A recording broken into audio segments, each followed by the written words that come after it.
విక్రమ్ టీవీకి సబ్స్క్రైబ్ చేయండి. Subscribe to Vikram TV. Subscribe to Vikram TV. Subscribe to Vikram TV. Subscribe to Vikram TV. Please like, share and subscribe to Vikram TV. Hello నమస్తే, welcome to Vikram TV. నేను మీ అక్షయ్. తెలంగాణలో ప్రస్తుత రాజకీయ అంశాలపైన, Congress party తీసుకుంటున్నటువంటి నిర్ణయాలపైన మనతో పాటు ఈరోజు చర్చించడానికి కాంగ్రెస్ పార్టీ యువ నాయకుడు, కాంగ్రెస్ అధికార ప్రతినిధి శామ్యూల్ కార్తిక్ గారు మనతో పాటు ఉన్నారు. అన్న నమస్తే అన్న. నమస్తే. బాగున్నారా అన్న? బాగున్నా. ఎట్లా ఉందన్న కాంగ్రెస్ పార్టీలో ఏమన్నా పనులు అవుతున్నాయా? కాంగ్రెస్ పార్టీల పనులు కాకపోవు అనడానికి క్వశ్చనే లేదు. ఆ. వేరే పార్టీలు అంటే మొన్నటి వరకు మనం చూసిన ప్రభుత్వంలో పనులు కావాలంటే only there are two source. ఒకటి కల్వకుంట్ల చంద్రశేఖరరావు ఆర్ కల్వకుంట్ల తారక రామారావు, అంతే. కానీ Congress party is not like that. Congress party అనేది రాజ్యాంగబద్ధంగా పనిచేసే పార్టీ, ప్రజాస్వామ్యాన్ని గౌరవించి ఆచరించే పార్టీ కాంగ్రెస్ పార్టీ.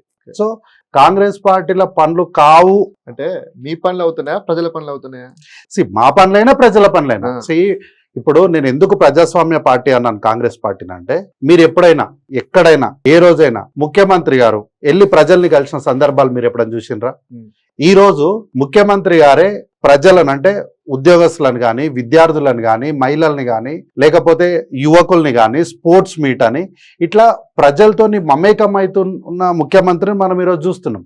ఏ రోజన్నా ఒక ముఖ్యమంత్రి ఒక విశ్వవిద్యాలయానికి పోయి ఆ విద్యార్థులతోని కొంత మమేకమైన పరిస్థితుల్ని మనం ఎప్పుడు చూడలే. అదే రేవంత్ అన్నని చూస్తే రీసెంట్ గా హెచ్యు క్యాంపస్ కి రావడము, అక్కడ స్టూడెంట్స్ తోని కలిసి విద్యార్థులతో కలిసి ఫుట్బాల్ ఆడడము. సో ఇదేంటంటే ప్రజలకు, ప్రభుత్వానికి, నాయకత్వానికి, పార్టీకి అన్నిటిని కూడా అనుసంధానం చేయడమే ప్రజల పనులు అవుతున్నాయి, నాయకుల పనులు అవుతున్నాయి, కార్యకర్తల పనులు అవుతున్నాయి. సో ఇదంతా అంటే మనం ఈ రోజు కూడా చూడవచ్చు. గాంధీ భవన్ లో డిప్యూటీ సీఎం ఉప ముఖ్యమంత్రి బట్టి విక్రమార్క గారు ప్రజలకు, కార్యకర్తలకు గాంధీ భవన్ లో అందుబాటులో ఉన్నారు. సో దానివల్ల ఏంటంటే కార్యకర్తలకు ఏమైనా అవసరాలు ఉన్నా పని అయిపోతుంది. ప్రజలు కూడా నేరుగా వచ్చి మంత్రులను కలిసి తమ గోడును వెళ్ళబుచ్చుకునే అవకాశం రోజు కనిపిస్తుంది. కాబట్టి అందరి పనులు అవుతున్నాయి. రేవంత్ రెడ్డి గారు ముఖ్యమంత్రి దాదాపు ఏడాది గడుస్తుంది. ఈ ఏడాది కాలంలో ప్రతి సభలోనూ కేసీఆర్ ను తిట్టడం తప్ప ప్రజలకేం చేసింది ఏమీ లేదు అనేటువంటి అభిప్రాయం చాలా మందిలో వ్యక్తం అవుతుంది. దీనిపై ఏమంటారు మీరు? ప్రజలకేం చేయలేదు అనేది ఏంటంటే, ఈ కల్వకుంట్ల తారక రామారావు చేసే ఒక నెగటివ్ ప్రచారం, లేదంటే రేవంత్ రెడ్డి గారిని లేదంటే ప్రభుత్వాన్ని అస్థిరపరచాలి అనే ఒక కుట్ర ఇది. కానీ ఈరోజు నాకు తెలిసినంత వరకు ముఖ్యమంత్రిగా ప్రభుత్వ కార్యక్రమాలలో రేవంత్ రెడ్డి గారు మాజీ ముఖ్యమంత్రి అయినటువంటి కల్వకుంట్ల చంద్రశేఖరరావుని తిట్టడం లేదు.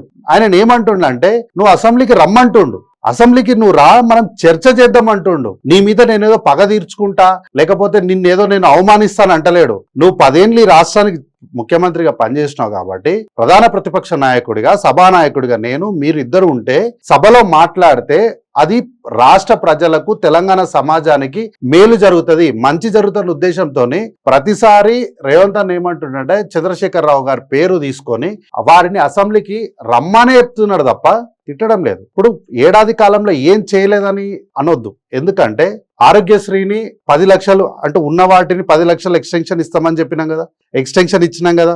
500 గ్యాస్ సిలిండర్ 500కి ఇస్తామని మాట ఇచ్చినాం కదా. 2 లక్షల రుణమాఫీ చేస్తామన్నాం, చేసినాం కదా. అట్లాగే 0 బిల్ ఇచ్చినాం కదా. ఇంటిగ్రేటెడ్ స్కూల్ కడుతున్నాం కదా. పిల్లలకు సన్నబియ్యం ఇస్తున్నాం కదా. ఇంకా చేయట్లేదంటే ఇంప్లిమెంట్ కొంతవరకే జరుగుతుంది. 2 లక్షల రుణమాఫీ అన్నారు. 2 లక్షల రుణమాఫీ కూడా అందరికీ కాలేదు, ఇంకా చాలా మందికి కావాల్సినది.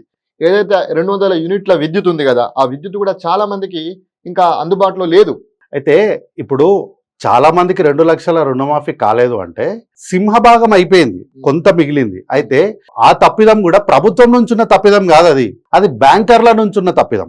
బ్యాంకింగ్ వ్యవస్థలో ఉన్న లోపాలను బట్టి వాళ్ళకి జరగలేదు, కానీ ప్రభుత్వం వాళ్ళని నెగ్లెక్ట్ చేయడం కానీ, లేకపోతే వాళ్ళకి చేయకూడదన్న దృక్పథం ఏం లేదు. ఏదైనా నేమ్ కరెక్షన్ కానీ, ఇప్పుడు జనరల్ గా మన బ్యాంకర్స్ ఏమంటారు, ఒక నేమ్ ఫ్రంట్ ఉండి బ్యాక్ ఉండడం కూడా వాళ్ళు కొన్నిసార్లు రిజెక్ట్ చేస్తారు. సో బ్యాంకర్స్ దగ్గర ఉన్న ప్రాబ్లం వల్ల ఏమన్నా ఉంటే పెండింగ్, అది ఆగిపోవడమో రిజెక్ట్ చేయడమో కాదు, పెండింగ్ అది. దాన్ని కూడా ప్రభుత్వము మాకేం సంబంధం లేదు దీంతోనని చెప్పలేదు.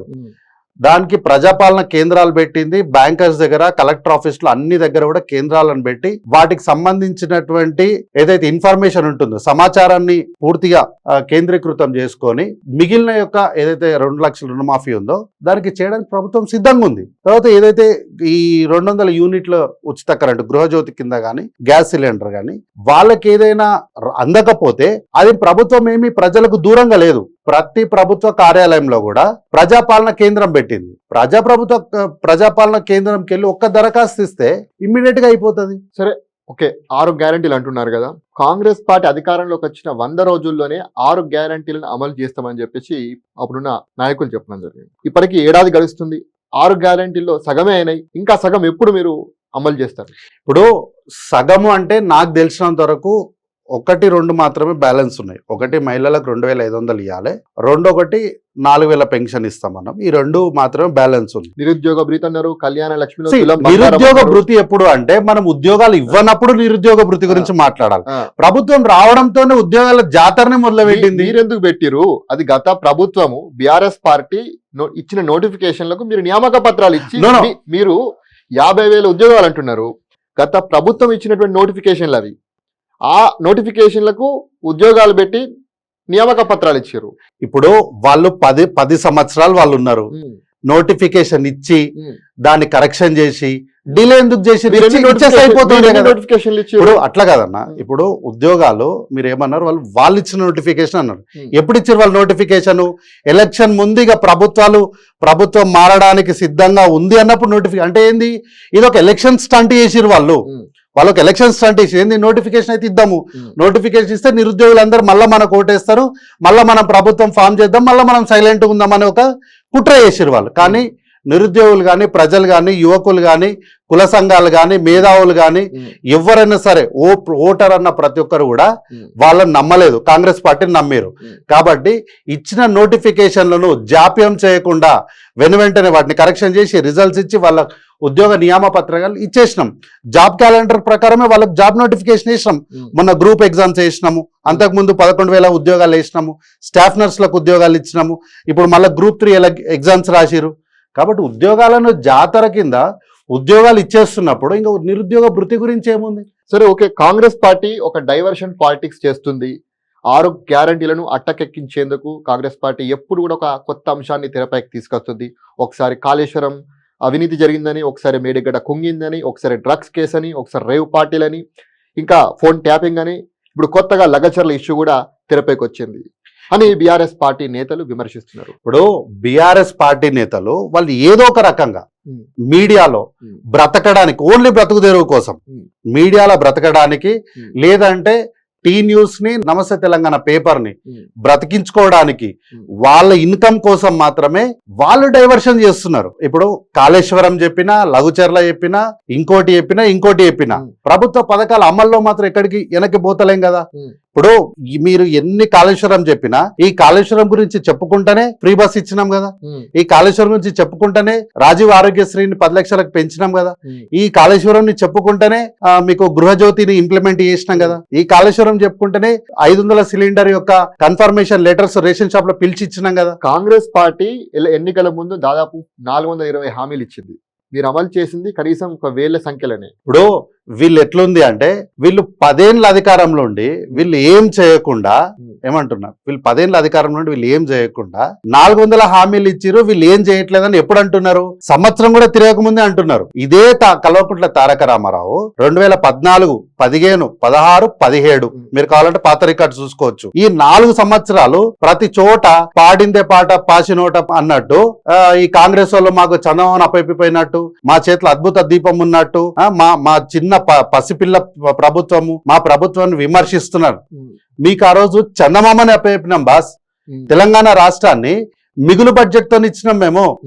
మీరు మిగులు బడ్జెట్ తో ఉన్న రాష్ట్రాన్ని ఈ రోజు అప్పుల కూపగా చేసి ఆ చందమామలో ఈ రోజు కొంత చూస్తే చందమామలో ఉన్న గుంతలన్నీ కూడా ఆర్థిక వ్యవస్థ అస్తవ్యస్తమైనటువంటి పరిస్థితి ఈ రోజు మనం చూస్తున్నాం. మీరు ఆర్థిక వ్యవస్థ కేసీఆర్ అస్తవ్యస్తం చేసి చెప్తున్నారు, మీకు తెలుసు కదా. మరి ఇప్పుడు ఇవన్నీ కూడా వీలు కాదు అని చెప్పి మీరు చెప్పే ముందు ఎట్లా హామీలు ఇస్తారు మీరు? మేము అస్తవ్యస్తం ఉంది అని చెప్పి మేము ఎక్కడ తప్పించుకుంటలేము. ఇప్పుడు పథకాల అమలులో ఎక్కడ కూడా కాంగ్రెస్ పార్టీ వెనకడుగు ఏట్లేదు. అంటే పరిస్థితి చెప్పినాం అంతే. ఓకే. ఇటువంటి పరిస్థితుల్లో కూడా ఉమ్. ఇప్పుడు కల్వకుంట్ల చంద్రశేఖరరావు చేసినటువంటి అప్పులు కడుతున్నాం కదా, ఉమ్. వాటికి వడ్డీలు కడుతున్నాం కదా, ఉమ్. రీపేమెంట్ చేసుకుంటేనే ఉమ్. పథకాలు అమలు చేస్తున్నాము. ఓకే. ఇప్పుడు మొన్న వరంగల్లో 4500 పైచీలకు నిధులు విడుదల చేసి వచ్చింది కదా ముఖ్యమంత్రి గారు. ఓకే. ఇంటిగ్రేటెడ్ స్కూల్స్ కి శంకుస్థాపన చేసిరు కదా ముఖ్యమంత్రి గారు. ఉమ్. గత ముఖ్యమంత్రికి ఇప్పుడున్న ముఖ్యమంత్రికి తేడా ఏంది అంటే, ఉమ్. గత ముఖ్యమంత్రి రాజన్న దేవాలయం పోతుండే, ఉమ్. లేదంటే యాదగిరిగుట్ట పోతుండే. ఉమ్. ప్రతి దేవాలయం దగ్గరికి పోయి మంచిగా చేసుకుందాం, పక్కన ఎవరైనా ఎమ్మెల్యేనో మంత్రియో మీ ఆఫీసర్ ఉంటే మీరు ఇచ్చేసేయండి, రేపు పొద్దున్నే నేను సంతకం పెట్టేస్తా, రేపు పొద్దున్న జీవో ఇచ్చేద్దాం అంటుండే. ఉమ్. రేపు పొద్దున్న ఈయన నిద్ర లేచేది లేదు, ఈ ఆఫీసర్లను కలిసేది లేదు. యాదగిరిగుట్ట అభివృద్ధి చేసింది కేసీఆర్ ప్రభుత్వమే కదా. యాదగిరిగుట్ట అభివృద్ధి చేసినామని చెప్తున్నారు కదా, ఉమ్. ఒక్కసారి మీ కెమెరాలు తీసుకొని మనమే యాదగిరిగుట్ట పోదాం. ఓకే. ఎంత డొల్లతనం ఉందో అంటే, చిన్నపాటి వర్షానికి కూడా ఉమ్. తట్టుకోలేని పరిస్థితిలో ఉన్నటువంటి యాదగిరిగుట్ట ఇప్పుడు వీళ్ళు నిర్మాణం అంటే పునర్నిర్మాణం చేసిన దానికన్నా ఉమ్. ఒక రకంగా పాత కూడా మంచిగా ఉండే, చాలా స్ట్రాంగ్ ఉండే. ఉమ్.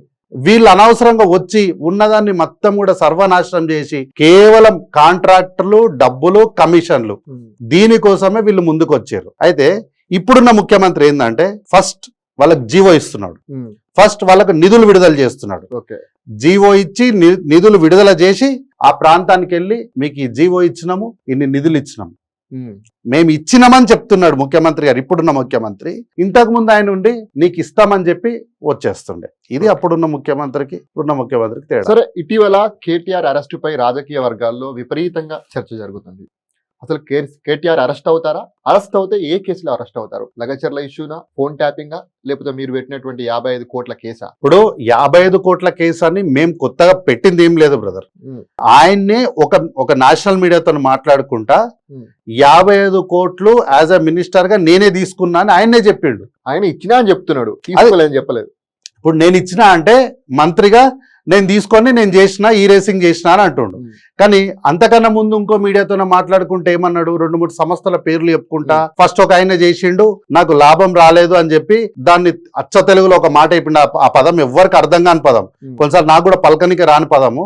అట్లాంటి పదాలను, పెద్ద పెద్ద పదాలను వాడి ఆయనకు లాభం రాలేదు కాబట్టి ఆయన చేయలేదు అన్నాడు. తర్వాత ఇంకో కంపెనీ వచ్చింది, ఆ కంపెనీ కూడా నష్టం వచ్చింది కాబట్టి చేయలేదు. మూడోసారి నేనే చేసిన 750 కోట్ల లాభం వచ్చింది అని. ప్రైవేటు వ్యక్తులకు రాని లాభము ఈయనకి ఎట్లా వచ్చింది అనేది క్వశ్చన్. కాబట్టి కేటీఆర్ అరెస్ట్ అనేది, ఈ కల్వకుంట్ల తారక రామారావుని అరెస్ట్ చేయడం అనేది కన్ఫర్మ్.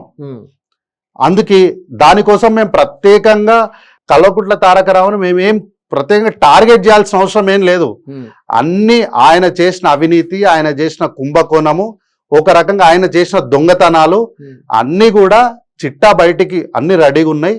దాని సమయం, సందర్భం, ఎందుకంటే ఇది వ్యవస్థ. ఈ వ్యవస్థలో కల్వకుంట్ల తారక రామారావుని అరెస్ట్ చేసిన రోజు ప్రభుత్వం కానీ వ్యవస్థ కానీ ఫెయిల్ అవ్వద్దు. కాబట్టి పగడ్బందీ. గతంలో టిఆర్ఎస్ అధికారంలో ఉన్నప్పుడు 1,00,000 కోట్ల అవినీతి చేసిండు కేసీఆర్, కేటీఆర్ అని చెప్పేసి అన్నారు. ఇప్పుడేమో మీ ప్రభుత్వం వచ్చిన తర్వాత 55 కోట్ల కేసు పెడుతున్నారు. మీరు విమర్శించిన 1,00,000 కోట్ల అవినీతి ఏమైంది అంటే, మీరు కొండను తవ్వి ఎలుకను పట్టినట్టున్నది. ఇప్పుడు మేము ఇక్కడ ఈ రేసింగ్ లో 55 కోట్ల అవినీతి జరిగిందని చెప్పినాం. కానీ ఈయన చేసింది 55 కోట్ల అవినీతి మాత్రమే అని చెప్పలే. ఈయన చేసిన అవినీతిలో ఈ 55 కోట్లు అనేది ఒక చిన్న భాగం మాత్రం, 0.01% అంతే. ఓకే. సో ఇంకా ఇట్లాంటి అవినీతి ఇవన్నీ కూడా చాలా ఉన్నాయి. మనం నినాకమున్న ఒక కొత్త జీవోని చూసినాం. గతంలో చంద్రశేఖరరావు గారు ఇచ్చినటువంటి జీవో ఒకటి చూసినాం. 15 కోట్లు ఒక ప్రైవేటు సాంగ్ పాడడానికి ఎట్లుండే తెలంగాణ, ఎట్లయింది తెలంగాణ అని వాళ్ళు డాన్సులు వేసి రీల్స్ వేయనికే 15 కోట్లు ఇచ్చినటువంటి జీవోని నిన్నాక మనమే మనం వాట్సాప్ లో చూసినాం. కాబట్టి ఇట్లాంటివి ఈ 55 కోట్లు అనేది 0.01% మాత్రమే. ఈ యొక్క అవినీతి చిట్టా మొత్తం బయటికి తీసి దీన్ని ప్రాపర్ గా వీళ్లకు న్యాయపరమైనటువంటి అంశాలను, లూప్ హోల్స్ ని చూపించి మళ్ళీ వీళ్ళు తెలంగాణ సమాజంలో ఎటువంటి దోపిడీకి పాల్పడకుండా పూర్తి స్థాయిలో న్యాయపరమైన చిక్కులు లేకుండా వీళ్ళ అరెస్ట్ జరుగుతుంది. కేటీఆర్ చెప్తున్నాడు, నేను కేసులకు భయపడను, జైలుకు భయపడను, నేను ఒకవేళ జైలుకు పోతే మంచిగా యోగా చేసి స్మార్ట్ గా రెడీ అయ్యి వచ్చి పాదయాత్ర చేస్తా అంటున్నాడు. జైలేమన్నా లతారిల్లా అన్న, జైలేమన్నా లతారిల్లా? జైలు అంటే ఎట్లుంటదో కవితక్కని అడగమని చెప్తారు. జైలేం అతారిలు కాదు, నేను ట్రిమ్ అయితా యోగా చేస్తా అంటే. అది ఏంటంటే మేకపోతు గాంభీర్యం. భయపడేటోడు ఏం చేస్తాడంటే నేనేం భయపడతలే 10 సార్లు చెప్పుకుంటాడు. ఎందుకు భయపడుతున్నాను? నేను జైలుకి పోతా, నిన్నెవరన్నా చెప్పిరా నేను జైలుకి పోతున్నాను, నిన్ను ఈరోజు అరెస్ట్ చేస్తు, నీకు ఎవరని చెప్పిరా? ఎందుకు 10 సార్లు మీడియాను పిలిచి నన్ను అరెస్ట్ చేస్తే నువ్వెందుకు భయపడుతున్నావు? ఏదైనా సరే ఒక విషయాన్ని నిజం అన్నప్పుడు మనం 10 సార్లు చెప్పవసరం లేదు, అది తెలిసిపోతుంది. నువ్వు ఒక విషయాన్ని 10 సార్లు చెప్తున్నావు అంటే ఎక్కడో నీ లోపల భయం ఉంది. కాబట్టి ఆ భయాన్ని కప్పిపుచ్చుకోవడానికి అరెస్ట్ అవుతే, ఒకవేళ నిజంగా అరెస్ట్ అయితే, నేను ముందే చెప్పినా నన్ను అరెస్ట్ చేస్తారని చెప్పి ఒక సినిమా చూపించడానికి, ఒకవేళ అరెస్ట్ చేయకపోతే నన్ను చూసి భయపడ్డారు, నన్ను అరెస్ట్ చేయలేదు అని చెప్పి ప్రభుత్వం మీద ఒక నిందేయొచ్చు. ఏదో ఒక రకంగా కల్వకుంట్ల తారక రామారావు అనేట ఆయన ఏంటంటే ఏదో ఒక రకంగా బట్టగాల్చి మీదేయాలి. కేటీఆర్ కనుక నిజంగా పాదయాత్ర చేస్తే ఎట్లుండబోతుంది రాజకీయ పరిణామాలు? దాన్ని మీరు ఎట్లా ఎదుర్కొంటారు? ఇప్పుడు నిన్నాక మొన్న ఒక ఆయన, ఒక కల్వకుంట్ల సంజయ్ అనేట ఆయన పాదయాత్ర చేసిండు. అట్టహాసంగా అన్ని ఆర్భాటాలతోని మంచి క్రాకర్లు అన్ని పేల్చి పాదయాత్ర స్టార్ట్ చేసిండు. స్టార్ట్ చేసి బయటికి వెళ్ళి ఒక ముస్లాం దగ్గరికి వెళ్ళి అన్ని వీడియోలు ఫోటోలు అన్ని రెడీగా పెట్టుకొని, ఏం పెద్ద మనిషి నీకు రుణమాఫీ అయిందా అంటే, రుణమాఫీ అయింది సార్, ప్రభుత్వం మంచిగా ఉంది అని అన్నాడు. ఎక్కడ పోయిందో మరి ఆ కల్వకుంట్ల సంజయ్ పాదయాత్ర ఎక్కడ పోయిందో? ఆయన నాన్న ఇంట్లోకి వెళ్ళి ఒక 100 అడుగులో కిలోమీటర్ నడిచిండు. ఇదే కల్వకుంట్ల తారక రామారావు నడిస్తే 1/2 కిలోమీటర్ కాదు, 10 అడుగులు కూడా అయ్యాడు. సో ఈయన చేసే పాదయాత్ర వల్ల కాంగ్రెస్ పార్టీకి ఎంత బెనిఫిట్ అవుతుందో నాకు తెలియదు, కానీ బీఆర్ఎస్ పార్టీకి మాత్రం 100% లాస్ అవుతుంది. ఎందుకంటే ఈయన నాయకత్వము ఇంకా ఆ పార్టీకి ఒక శాపం అంతే. కేటీఆర్ అంటున్నాడు కాంగ్రెస్ ప్రభుత్వం తీసుకున్న నిర్ణయాల వల్ల మాకు మైలేజ్ వస్తుంది అని చెప్పేసి కేటీఆర్ అంటున్నాడు. మీరేమో వాళ్ళకి నష్టం జరుగుతుంది అంటుండ్రు.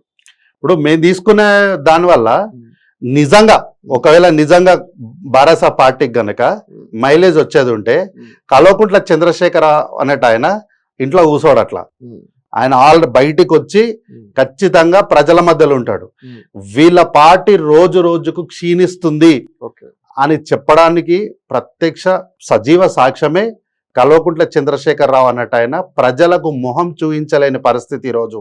ఎందుకంటే ఆయన కన్నా వయసులో చాలా చిన్నోడైనటువంటి, అంటే ఎటువంటి అనుభవం లేదు అన్నటువంటి రేవంత్ రెడ్డి గారి పాలన, ఇంత అనుభవం ఉంది అని చెప్పుకున్న ఆయన పాలన ఈయన పాలన ముందు తేలిపోయింది. కాబట్టి ఈరోజు కల్వకుంట్ల చంద్రశేఖరరావు అన్నట్టు ఆయన ఈరోజు ప్రజలకు మొహం చూపించుకోలేని పరిస్థితి. పాలన అంటే ఇలా ఉండాలే, మనం చేసింది పరిపాలన కాదు, మనం చేసింది అరాచకము, అప్రజాస్వామికం అని ఆయనకు మనస్సాక్షికి తెలిసింది. కాబట్టే ఆయన ఆ ఫామ్ హౌస్లోకి వెళ్ళి బయటికి రాకపోవడం, ఇదే వారి పార్టీకి మైలేజ్ అని ఉట్టి మాటలు అవి అంతే. గతంలో కేసీఆర్ ముఖ్యమంత్రి ఉన్న సమయంలో రేవంత్ రెడ్డి గారిని ఓటుకు నోటి కేసులో జైలుకు పంపారు. ఇప్పుడు మీ ప్రభుత్వం ఉంది, రేవంత్ రెడ్డి గారు ముఖ్యమంత్రిగా ఉన్నారు. అటువంటి ప్రతీకార చర్యను కేసీఆర్ కేటీఆర్ పై తీర్చుకుంటారా? మరి అదే చెప్తున్నా, మేము కాంగ్రెస్ పార్టీగా ఎవ్వరి మీద కూడా ప్రతీకారం తీర్చుకునే అలవాటు కాంగ్రెస్ పార్టీకి లేదు. ప్రతీకారం కానీ ప్రతిచర్యలు కానీ కాంగ్రెస్ పార్టీ ఎప్పుడు చెయ్యదు. కాంగ్రెస్ పార్టీ వీళ్ళ కోసము ప్రత్యేకంగా మనం టార్గెట్ చేయాల్సింది లేదు బ్రదర్. వీళ్ళు చేసిన దొంగతనాలు, వీళ్ళు చేసిన అవినీతి, ఇవే వీళ్ళను రేపు పొద్దున జైలుకి పంపిస్తాయి. ఒక మాట చెప్పండి, ప్రైవేటు వ్యక్తులు, ఇంతకుముందు చెప్పిన మాటనే, ఒక ప్రైవేటు వ్యక్తులు జస్ట్ ఇన్స్టాగ్రామ్లో రీల్స్ చేయడానికి 15 కోట్లు ఇస్తారా? ఇంతకన్నా అవినీతి ఏముంటుంది చెప్పండి? దీనికి మళ్ళీ మనం టార్గెట్ చేయాలన్నా ప్రత్యక్షంగా వీళ్ళతోన మేడిగడ్డలు మనం ప్రత్యక్షంగా చూస్తున్నాం. పిల్లర్లు కుంగిపోవడం, అవి 2 పిల్లర్లు కుంగిపోయినాయి అని అంటే అవి పిల్లర్లు కావా? మరి కుంగిపోయినాయంటే దానికి అంత ఇంపార్టెన్స్ లేనప్పుడు ఎందుకు వేసిరు వాటిని? వీటన్నిటికీ మనం ప్రత్యేకంగా టార్గెట్ చేయాలన్నా ఉట్టిగా చూస్తే కనిపిస్తుంది కదా వాళ్ళ అవినీతి అనేది. సరే, ఇటీవల మీరు ప్రభుత్వం వచ్చినప్పటి నుంచి కూడా బీఆర్ఎస్ నేతలను మాత్రమే టార్గెట్ చేస్తున్నారు. ఇక్కడ కూడా బీజేపీ నేతలను విమర్శించడం లేదు. ఏమైనా బీజేపీతో లాలిచి పడ్డారా? బీజేపీ నేతలా? ఎవరన్నా వాళ్ళు ఉన్నారు? ఎవరన్నా బీజేపీ నాయకులు ఈ రాష్ట్రంలో ఎవరున్నారో 2 పేర్లు చెప్పండి. కేటీఆర్ గారు అంటారు, బండి సంజయ్ గారు కేంద్ర హోంశాఖ సహాయ మంత్రి కాదు, రేవంత్ రెడ్డికి సహాయ మంత్రి అంటారు. దానికి కూడా ఎక్కడ కూడా మీరు మాట్లాడతలేరు కూడా. ఏమో మరి బండి సంజయ్ కేంద్ర హోంశాఖ మంత్రి అంటే మరి అయింటాడు వాస్తవానికి, కానీ రాష్ట్ర ప్రభుత్వము టార్గెట్ చేసేంత స్థాయి ఉన్న నాయకులు బీజేపీలో ఉన్నారని నేనైతే అనుకుంటలేను. ఇక వాళ్ళు ఏమైనా పోటీ ఉంటే వాళ్ళిద్దరే చూసుకోవాలి, ఎందుకంటే వాళ్ళిద్దరు ఒకటే కదా. ఇప్పుడు కల్వకుంట్ల తారక రామారావు కానీ మీరు చెప్పిన పేరున్నాయన కానీ వీళ్ళందరూ కూడా ఒకటే కాబట్టి వాళ్ళకి ఏమైనా రిలేషన్స్ ఉంటాయో కానీ మాకేం. మీరు ఎందుకు విమర్శిస్తలేరు బీజేపీ? ఆ స్థాయి ఉన్న నాయకులు ఎవరు లేరంటున్నా, నేను అదే అంటున్నా. ఒక ముఖ్యమంత్రి గారు మాట్లాడాల్సిన స్థాయి కానీ కాంగ్రెస్ పార్టీలో ఉన్నటువంటి ఎన్ఎస్వై కార్యకర్తలు మాట్లాడాల్సిన స్థాయి ఉన్న నాయకులు కూడా ఆ పార్టీలో ఎవరు లేరంటున్నా. ఎవరైనా సమూజీలు ఉండాలి కదా మాట్లాడడానికి. రేవంత్ రెడ్డి గారు అంటారు నరేంద్ర మోడీ గారు పెద్దన్న అని సంబోధిస్తూ మాట్లాడతారు. ఇప్పుడు నరేంద్ర మోడీ గారు పెద్దన్న అంటే ఈ దేశానికి మనం అవునన్నా కాదన్నా, మన భావజాల ఏదైనా, మన పార్టీ ఏదైనా, ఈ దేశానికి ప్రజాస్వామ్యబద్ధంగా రాజ్యాంగబద్ధంగా వారు ఎన్నుకోబడినటువంటి ప్రధానమంత్రి. ఈయన ఒక ముఖ్యమంత్రిగా ప్రధానమంత్రిని పెద్దన్న అనడంలో తప్పేముంది? సో ఇది ఓన్లీ ఒక రాష్ట్ర ప్రభుత్వానికి యూనియన్ గవర్నమెంట్కి ఈ రెండిటికి మధ్యలో ఉన్నటువంటి సత్సంబంధాలే తప్ప ఇందులో ప్రత్యేకంగా ఏం లేదు.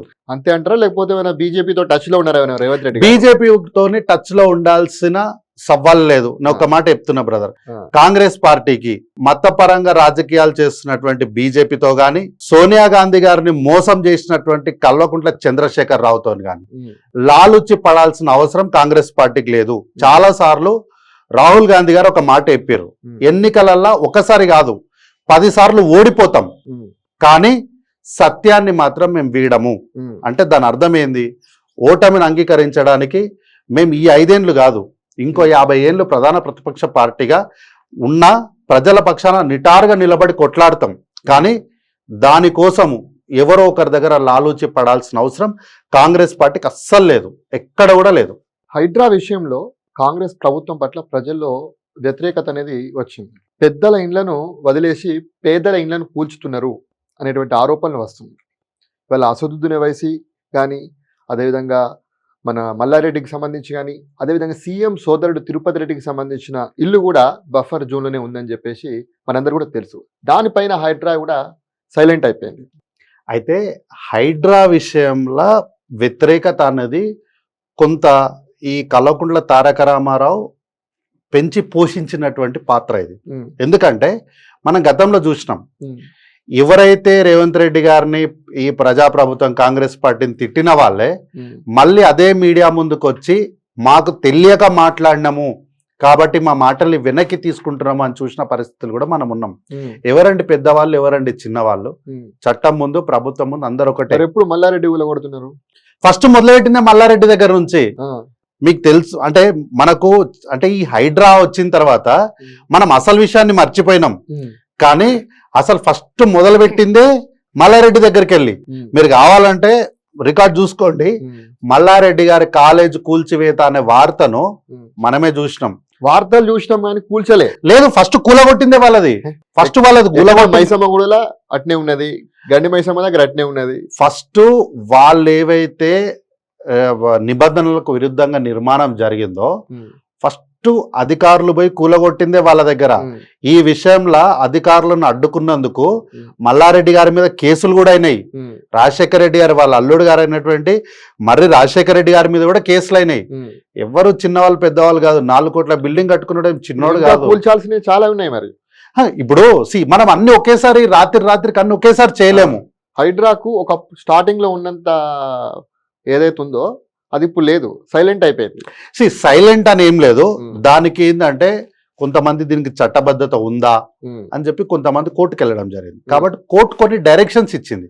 కాబట్టి హైడ్రాని పూర్తి స్థాయిగా పటిష్టం చేస్తుంది. అంటే నెక్స్ట్ జరగబోయే యుద్ధానికి సైన్యాన్ని సిద్ధం చేస్తుంది ఇప్పుడు అంతే. కాబట్టి ఈ నిశ్శబ్దం అనేది ఏదో వెనకడిగేసినట్టు కాదు, సైన్యం సిద్ధం అవుతుంది. ఈ హైడ్రా అనేది ఎవరికి భయము? ఎవరైతే చెరువును ఆక్రమించి కట్టుకున్నారో వాళ్ళకు భయం.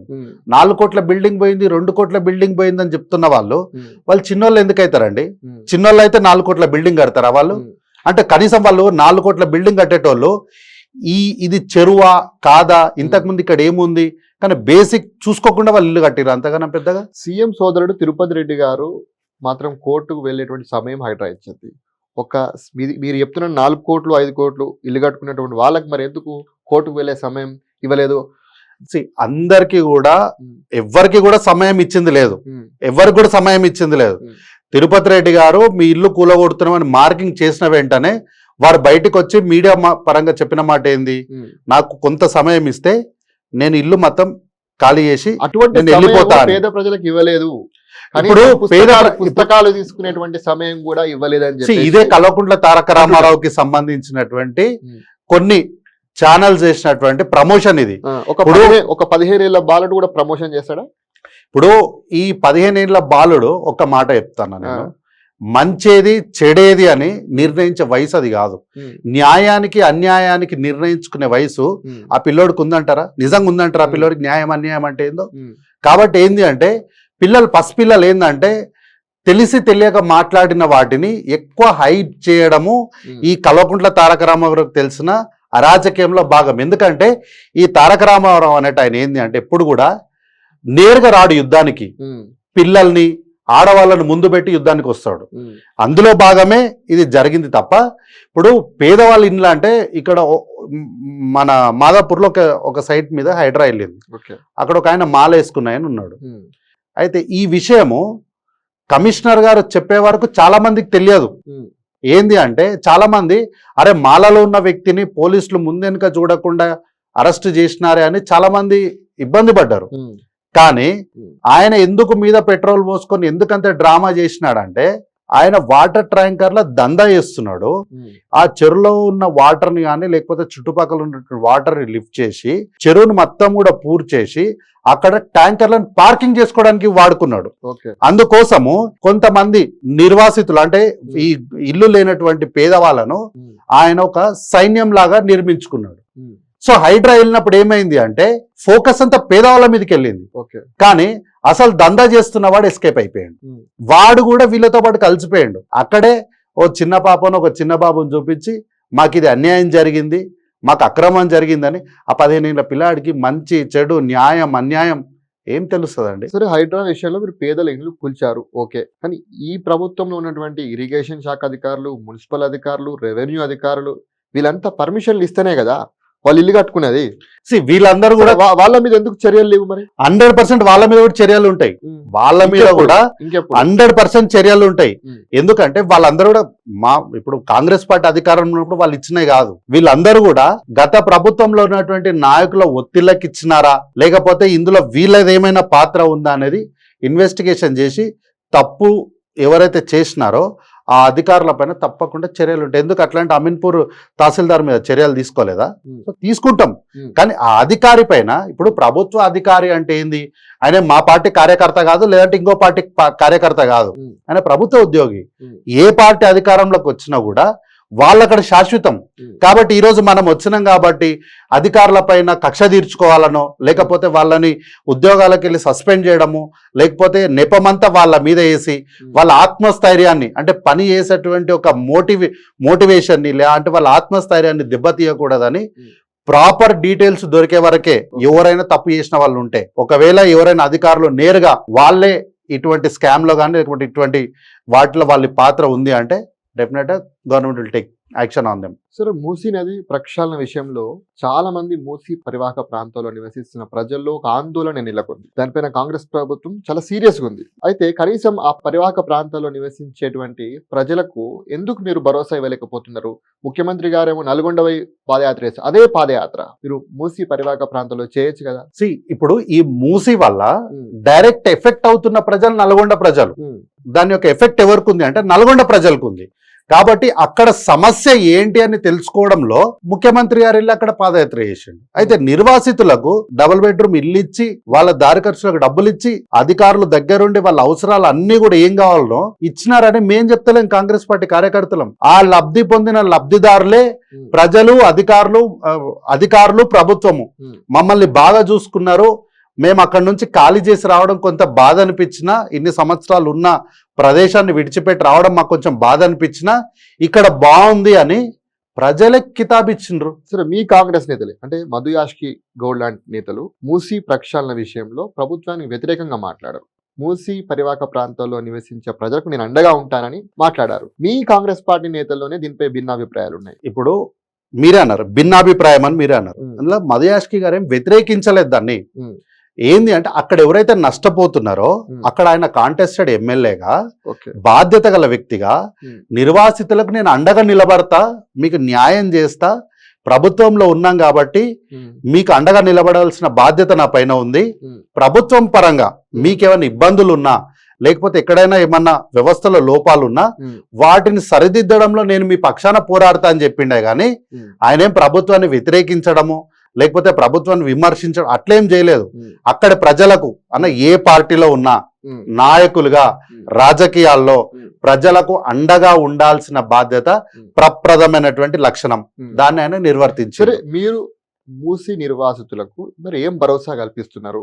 ప్రభుత్వం నుంచి ఎటువంటి సహాయం అందించబోతున్నారు? వాళ్ళకి ఎట్లాంటి సహాయం అందించాలనేది ఆల్మోస్ట్ వాళ్ళకి ఇచ్చేసినాం అంతా. ఉమ్. వాళ్ళకి ఇల్లు ఇచ్చినాం, ఉమ్. వాళ్ళు పని చేసుకోవడానికి బ్రతకడానికి వాళ్ళకు ఎక్స్రేషా ఇచ్చినాం, ఉమ్. దారి ఖర్చులకు డబ్బులు ఇచ్చినాము. ఇంకేం కావాలి? ఉమ్. వాళ్ళకి బెటర్ లైఫ్ ఇస్తున్నాం. అయినా కానీ చాలా మంది నిర్వాసితులు సాటిస్ఫైగా లేరు ప్రభుత్వం ఇచ్చే దాని పట్ల. ఎవ్వరు కూడా మనిషి అనేటోడు ఆశాజీవి బ్రదర్. ఉమ్. ఎవ్వరు కూడా 100% లైఫ్ లో సాటిస్ఫాక్షన్ అనేది ఉండదు. ఉమ్. కాబట్టి ఓకే, వాళ్ళకి ఇంకేమన్నా కావాలి అన్నప్పుడు వాళ్ళు వాళ్ళ యొక్క అవసరాలు ఏముందో ప్రభుత్వం తీసుకుంటుంది. వాళ్ళకు కావాల్సినటువంటి సాయం చేయడానికి ప్రభుత్వం ఎప్పుడు కూడా ముందు ఉంటుంది. ఉమ్. అంతేగాని మల్లన సాగర్ల లాగా అడిగిన వాళ్ళని తీసుకుపోయి జైల్లో తీసుకుపోయి సంసారానికి పనికి రాకుండా కొట్టే వ్యవస్థ కానీ అలవాటు కానీ కాంగ్రెస్ పార్టీకి లేదు. సరే, మీరు జైలుకు పోయి కొట్టే పరిస్థితి లేదని అంటున్నారు.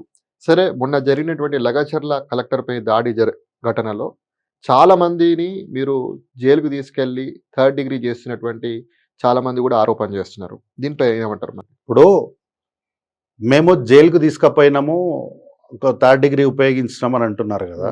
ఒక్క మాట చెప్తా, ఆ దాడిలో గనక ఉమ్.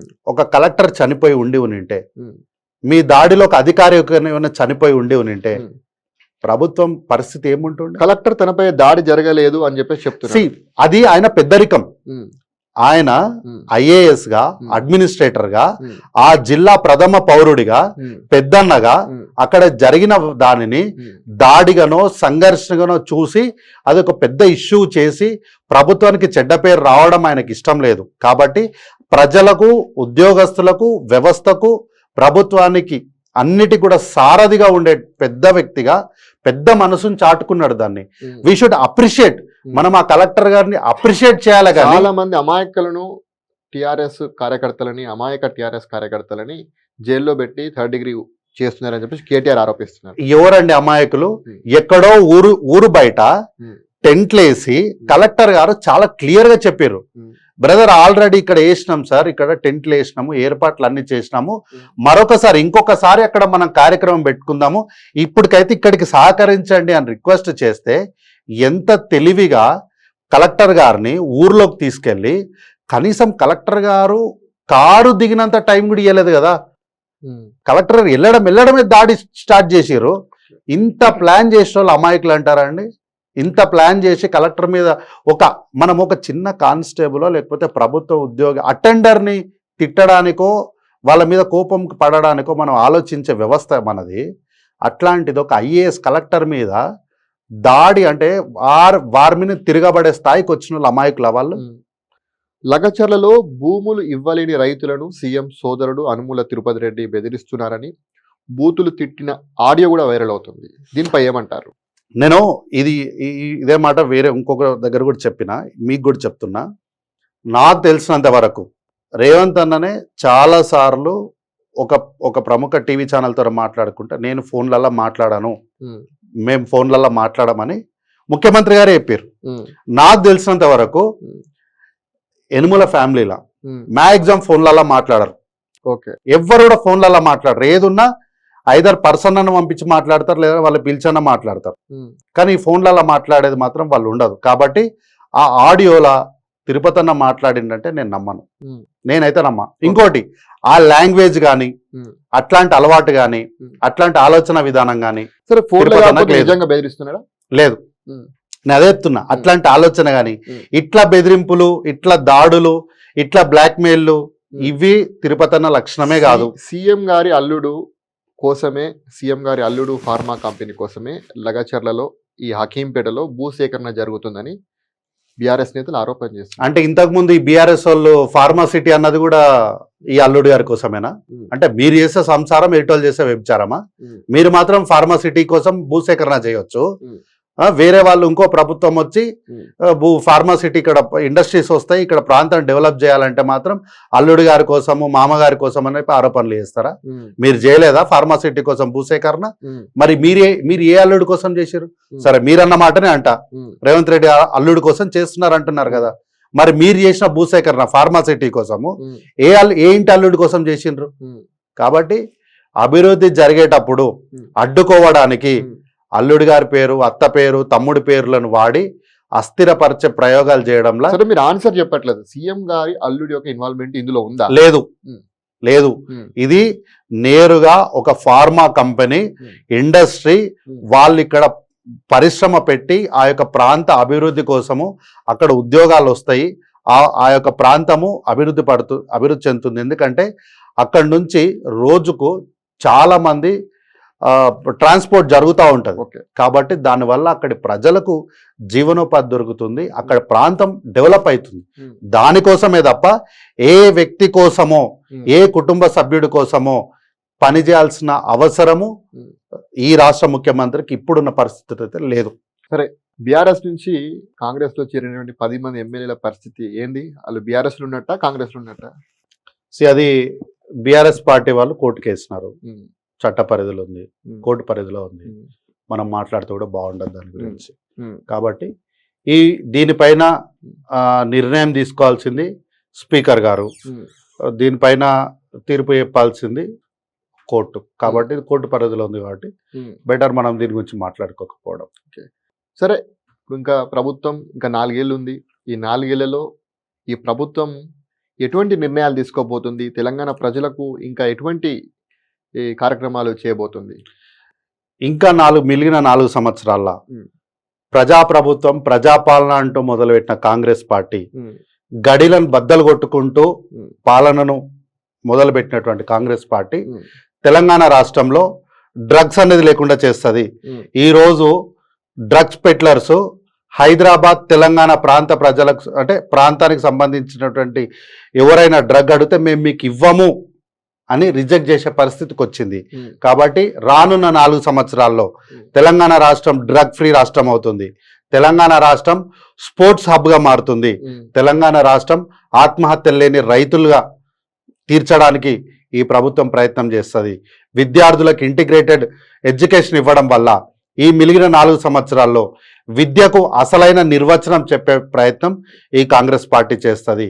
మహిళలను 1 కోటి మంది మహిళలను లక్షాధికారులు అంటే వాళ్ళ యొక్క ఆర్థిక వ్యవస్థ పైన వాళ్ళ కాళ్ళపైన వాళ్ళు నిలబడి వారి కుటుంబాలను రేపటి రోజు ఆర్థికంగా పటిష్టపరచడానికి కావలసినటువంటి పూర్తి సహాయ సహకారాలు గతంలో వైఎస్ రాజశేఖర రెడ్డి గారు ఎట్లయితే పావుల వడ్డీ రుణాలు ఇచ్చి సాయం చేసినాడో అదేవిధంగా ఇందిరా క్యాంటీన్ల ద్వారా మహిళలకు వాళ్ళని మహారాణులు చేసే ప్రయత్నం చేస్తుంది. కాబట్టి ఈ రాబోయే 4 సంవత్సరాలలో ఈ తెలంగాణ ప్రాంత ప్రజలు తెలంగాణ సమాజం కూడా ఒక మంచి ప్రభుత్వాన్ని చూసి మళ్ళీ 4 సంవత్సరాల తర్వాత మరో 2 దఫాలు పైచీలకు అవకాశం కాంగ్రెస్ పార్టీకి ఇవ్వడానికి ఏవైతే ప్రజలకు మంచి చేయాలో ఆ మంచి మొత్తం చేస్తుంది. సరే, థ్యాంక్ యూ అన్న. ఈరోజు మా స్టూడియోకి వచ్చి ఇంత అద్భుతమైనటువంటి సమయం ఇచ్చి తెలంగాణలో జరుగుతున్నటువంటి పలు అంశాల మీద మాట్లాడినందుకు thank you. Thank you so much.